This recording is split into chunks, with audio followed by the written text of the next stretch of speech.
La colocation en France. Chapitre 1. L'arrivée dans la colocation. Quand je suis arrivé en France pour mes études, j'avais deux grandes préoccupations. Trouver un logement rapidement et surtout, trouver un logement que je pouvais payer avec mon petit budget d'étudiant. Je savais que vivre seul dans un studio au centre-ville était beaucoup trop cher pour moi. Alors, comme beaucoup d'étudiants étrangers, j'ai commencé à chercher une colocation. J'ai passé des heures à lire les annonces sur Internet et j'en ai vu de toutes sortes. Certaines demandaient des loyers incroyablement élevés. D'autres exigeaient des colocataires, calmes, propres, non-fumeurs, végétariens, sportifs, passionnés de yoga. Je me disais, mais enfin, qui peut remplir toutes ces conditions en même temps? Finalement, un jour, je suis tombé sur une annonce simple et accueillante. Colocation conviviale. 3 chambres, grand salon, recherche une 4e personne pour compléter l'équipe. Le mot convivial m'a plu immédiatement. J'ai téléphoné et après un rendez-vous rapide, j'ai été accepté. Je me souviens très bien du premier soir. L'appartement se trouvait dans un vieil immeuble du centre, avec un escalier en bois qui craquait à chaque pas. Les murs de l'entrée étaient un peu sales, mais en arrivant dans l'appartement, j'ai eu une impression chaleureuse. Il y avait un grand salon avec un canapé rouge, une table basse en bois, et au mur, quelques affiches de films. Rien de luxueux, mais on sentait déjà une ambiance jeune et vivante. Mes colocataires étaient déjà installés depuis quelques mois. Il y avait Clara, une étudiante en médecine qui semblait toujours pressée, avec ses gros livres de cours et ses stylos de toutes les couleurs. Il y avait Julien, un serveur dans un restaurant italien, un garçon très sympathique qui adorait cuisiner et raconter des histoires de sa vie au travail. Et puis, il y avait Sofia, une étudiante espagnole en stage de marketing, très souriante et pleine d'énergie.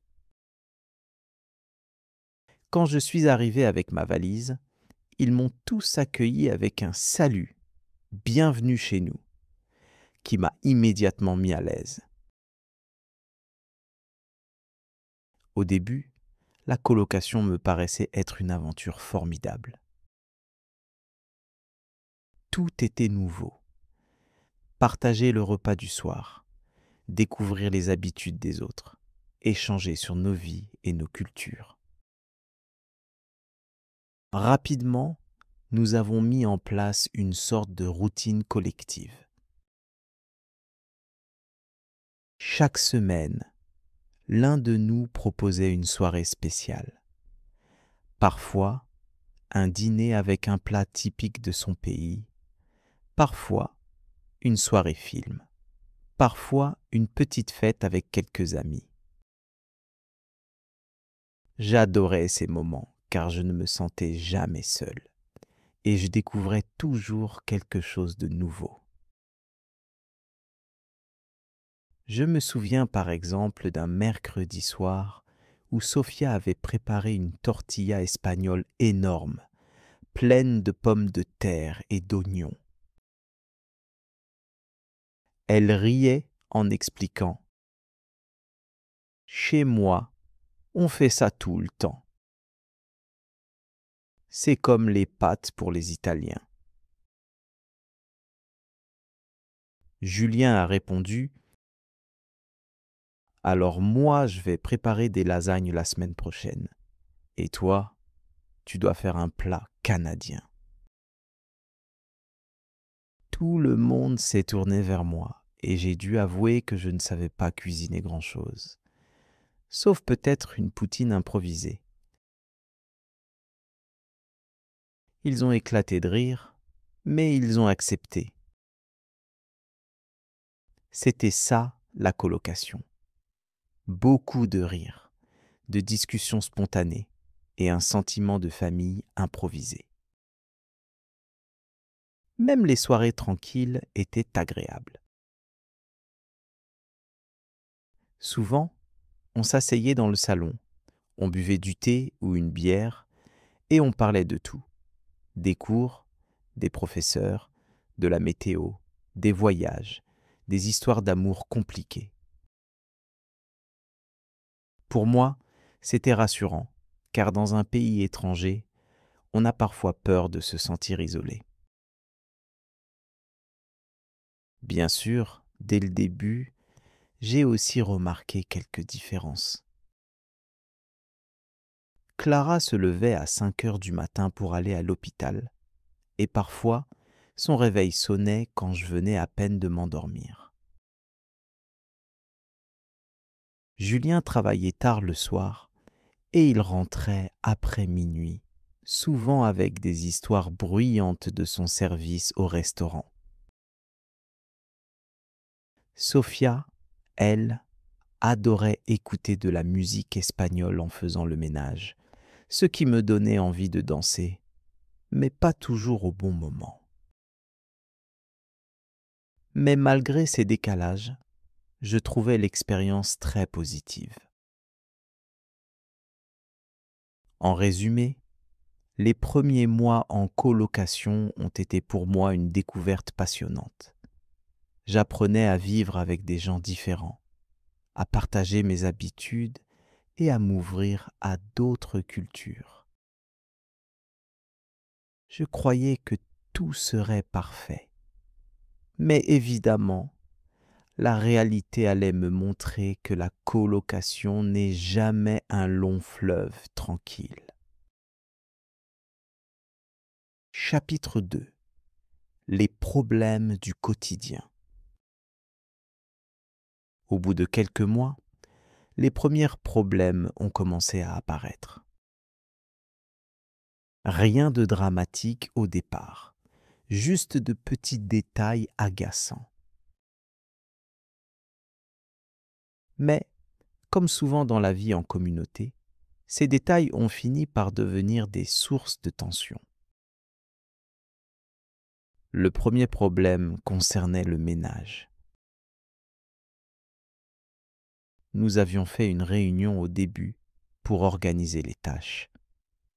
Clara devait passer l'aspirateur le lundi, Julien devait sortir les poubelles le mardi, Sophia devait nettoyer la salle de bain le jeudi, et moi, je devais m'occuper de la cuisine le vendredi.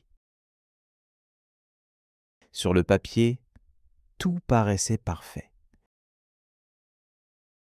Mais en réalité, personne ne respectait vraiment le planning.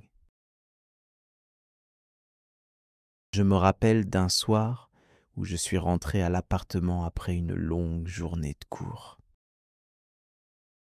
En entrant dans la cuisine, j'ai découvert un désordre incroyable. L'évier était rempli de vaisselle sale. Les casseroles étaient recouvertes de restes de sauce. Et il y avait même des taches de nourriture sur le sol. L'odeur était tellement forte que j'ai dû ouvrir la fenêtre immédiatement. J'étais épuisé, j'avais faim et je n'avais aucune envie de nettoyer. Mais je ne pouvais pas cuisiner dans une telle saleté. Alors, sans dire un mot, j'ai tout nettoyé. Le lendemain, j'ai laissé un petit mot sur la table. Merci de penser à laver vos assiettes. » Personne n'a répondu. Puis, il y a eu le problème du bruit. Julien aimait beaucoup inviter ses amis après le travail. Ils rentrèrent souvent vers minuit, riaient, discutaient, mettaient un peu de musique et parfois continuaient jusqu'à 2 ou 3 heures du matin.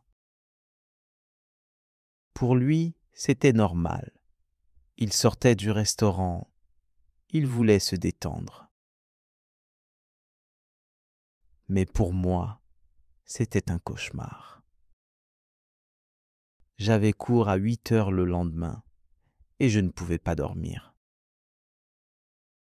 J'ai essayé de lui en parler gentiment. « Julien, est-ce que tu pourrais baisser un peu le volume le soir ? J'ai vraiment besoin de dormir. » Il m'a regardé avec un air désolé et a répondu : « Oui, pardon, je ferai attention. » Le problème, c'est qu'une semaine plus tard, tout recommençait. Enfin, il y avait la question de l'argent. Chaque mois, nous devions partager les factures d'électricité, d'eau et d'Internet. L'idée était simple, chacun donnait sa part et tout allait bien. Mais Sophia avait toujours du retard. Elle disait : « Oh, désolé, je vous fais un virement demain. » Sauf que le demain se transformait souvent en la semaine prochaine et parfois même en le mois prochain. Cela agaçait beaucoup Clara, qui était très organisée et qui n'aimait pas attendre. Moi, j'essayais de rester calme, mais je sentais que les tensions montaient. Petit à petit, l'ambiance a changé. Les repas collectifs se faisaient de plus en plus rares. Chacun commençait à manger dans sa chambre et les soirées dans le salon devenaient silencieuses. On se croisait dans le couloir, on se disait bonjour, mais il n'y avait plus la même complicité qu'au début. Malgré tout, je ne peux pas dire que c'était une mauvaise expérience. J'ai beaucoup appris sur la vie en communauté. J'ai compris que la colocation, ce n'est pas seulement partager un appartement, c'est aussi partager des responsabilités, des habitudes et parfois des défauts. J'ai appris à être plus patient, à exprimer mes besoins et à chercher des compromis. Après 1 an, j'ai décidé de quitter l'appartement pour louer un petit studio. J'avais envie d'avoir mon propre espace, calme et ordonné. Mais en partant, je me suis senti un peu nostalgique. Oui, la colocation avait ses problèmes, mais elle m'avait aussi donné des souvenirs précieux. Les repas partagés, les fous rires dans le salon, les longues conversations sur la vie et sur nos rêves. Aujourd'hui encore, je repense à cette période comme à une étape essentielle de ma vie en France. Une école de la vie qui m'a appris autant que mes cours à l'université.